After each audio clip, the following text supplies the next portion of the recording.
All right, so I've got this duck face tentacle haired dude, and I want to add one more off the back, but I want it to be a little bit different. So I think what I'm going to do is I'm going to add a curve and I will add a Bezier. And I think I'm going to grab that Bezier and move it out over here. So I'm going to rotate it on Y,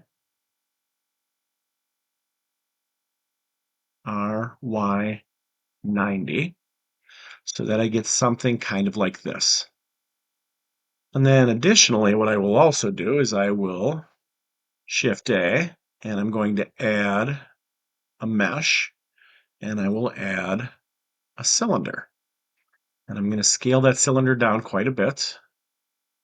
I'm going to grab it and move it so that it kind of matches up with the curve. I will go ahead and I will scale this on Z. Now the thing is, this cylinder needs more geometry to be able to curve.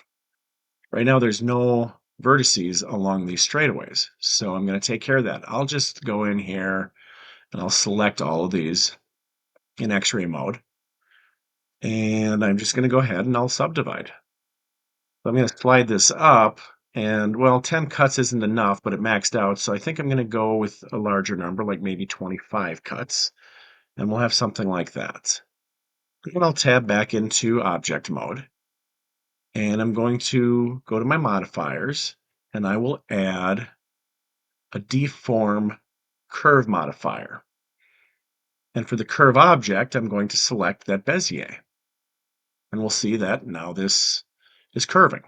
Now these aren't where the origins are, and these items aren't exactly matching up, so that's why it suddenly jumped up.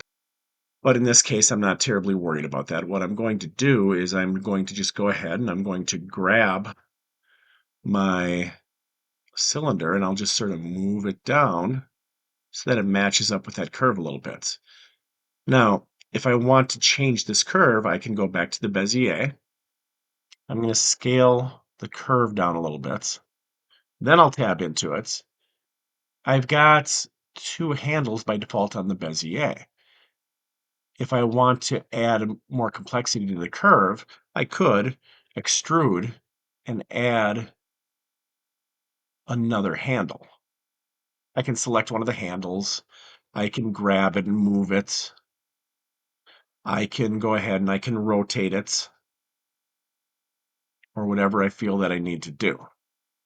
And just kind of play around with things to sort of get the effect I would like.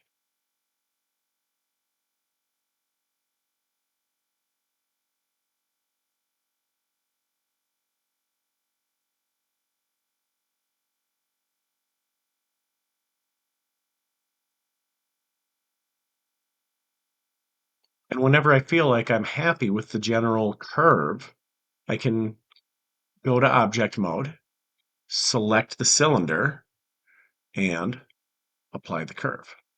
And now this object is this object. I can delete this curve and the object still stays deformed.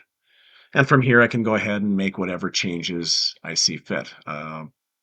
Maybe I will tab into edit mode, select face mode, and scale this face up with proportional editing. And I can play around with getting a little bit of general change in the form as it snakes along. Maybe I'll do something similar on the other end and scale this down with proportional editing on. Maybe what I'll do now is I'll turn off proportional editing and I will extrude the bottom a bit and scale it down.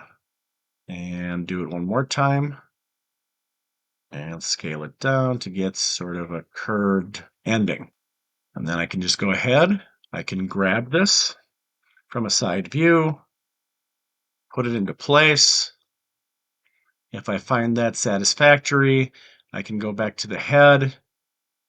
Maybe I'll go to this object and I will shade it smooth for now so that it kind of matches the rest of the character.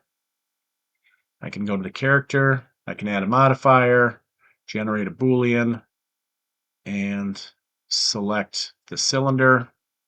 make sure that I select it as a union and apply it. And now this original cylinder is not needed. And there we go. Tentacle duck girl is starting to look very weird.